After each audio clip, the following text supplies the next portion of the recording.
So you brought some of the solution with you. Yes, I did. Can we see how it works? You need a bottle of water? I need a bottle of water.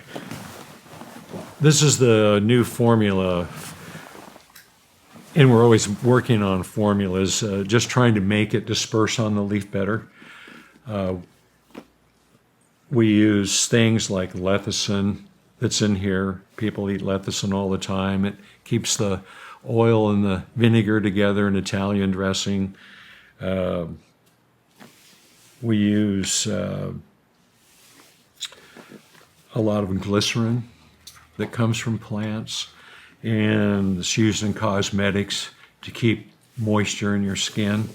So let's turn it around for the, it's double labeled.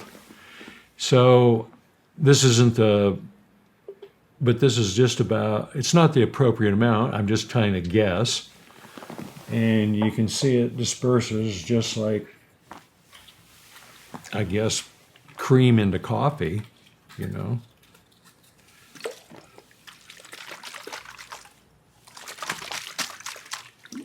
Mix it a little bit, and there it is. And that's it. That's it, and you just spray it. You can use a spray bottle. You can use a helicopter on forestry. There's thousands of different spray rigs. The technology is extremely well known and established, but that's it. If you like what you see, you can watch the full episode right here. When you get there, please like and subscribe to the channel. So you take this solution, you spray it on a plant, and it does photosynthesis a couple more hours a day than it normally would. If you want to take a shot of it, it tastes like milk and magnesia. You first. Are you going to take a shot of that? I don't know. I can take a little. You want some ice? Would be. All right. Oh. Yes, we, to keep it as a good preservative, you can smell it. That's another thing that's natural in there, clove oil. Clove oil. Clove oil. It's a natural preservative. And for all these people that like that kind of thing, we do put a little ethanol in there for a preservative with the clove oil. It disperses the clove oil. All right. Yeah. So, how would you get this out there? I've tried over the years to get it out there. Our government owns 250 million acres, roughly, of forests. They're the largest landowners, our government. And there's a lot of things coming down the pike, so to speak, of carbon taxes and cap and trade. And all I'd like to do is, if anybody could help us, have the Department of Forestry certify it for carbon capture.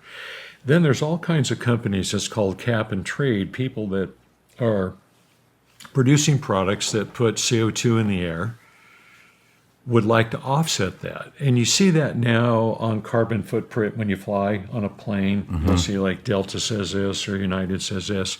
This would be an excellent way. All they have to do is certify it. We have all the data for it. Mainstream agriculture accepts it and uses it. If we could spray the forest, we could start turning this thing around right away, because you're going to have the trees in the forest photosynthesize more. And it's just not 1 year. When you spray a tree, you're going to get a number of years of benefit out of it. Because during that season, and even in a dormant season, when the leaves are gone, it still works. And we have all the data to prove that on almonds from California and other trees. You're going to keep capturing more carbon. If your tree 1 year is 10 feet tall and you apply this and it grows 20%, and the trees that you don't apply it to, of course, they grow 1 foot, they're 11 foot, we're 12 foot. Then you've accelerated carbon capture for a whole nother year or 2 or 3 or 4 or 5 or 6. down the pike, down the road. Is this a one-time application? You can do it a one-time application and get a huge benefit from it, or you can do it year after year.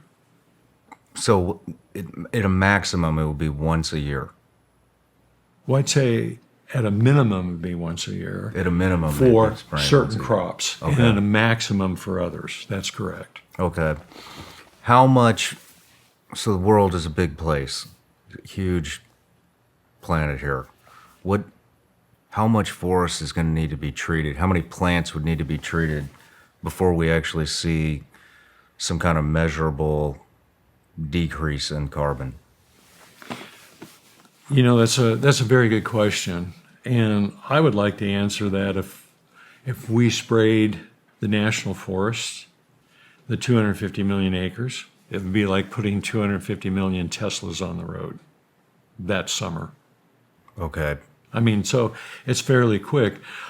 The atmosphere is a tremendous place. I mean, a tremendous weight. It's in gigatons, and I don't want to get into that. It just blows my mind on how much that atmosphere weighs because you don't feel it right here, right? But we're going to put a lot of clean oxygen back into the air, and that's going to have an influence. So at 0.4% of CO2 in the air now, as it's rising, is having the influence it's having now. Can you imagine just shrinking that a little bit and adding a lot more oxygen? You know, so the effect, I think we have a few years for the effect to really be solid and really take place, but we got to get started on it. Okay. So I'm sorry, did you say 250,000 acres of national forest? 250 million acres of national forest? Right. Is that U.S. forest? It's U.S. forest owned by, I guess, us or Uncle Sam, one of the two. Mm-hmm. So just the U.S., if just the U.S. did this, we would see a global impact within a couple of years. Yes, because the U.S. amounts to whatever percent the U.S. is, and I've seen maps where China's so much of the carbon and warming because of China, and the U.S. is a much smaller fraction, but still a big fraction, and we could change that. And just use the trees. The trees, one of the Roosevelts, and I always get mixed up which one, said it was the lungs of the earth, and that's true. Plants are the lungs of the earth. They get 50% of their weight from the air. They need that carbon. So let's just help them take more carbon in. It's real simple. We don't have to use rocket science or anything like that or try to have waste products. I mean, what are we going to do with all those batteries, you know? So we put 250,000 million Teslas on the road. We're going to have 250 million batteries to deal with. Yeah. But not with trees, you know. And water use efficiency, a lot of people don't know that term. It's huge in agriculture and forestry, water use efficiency, because when we run short of water, what are you going to do? We can put this product on a plant.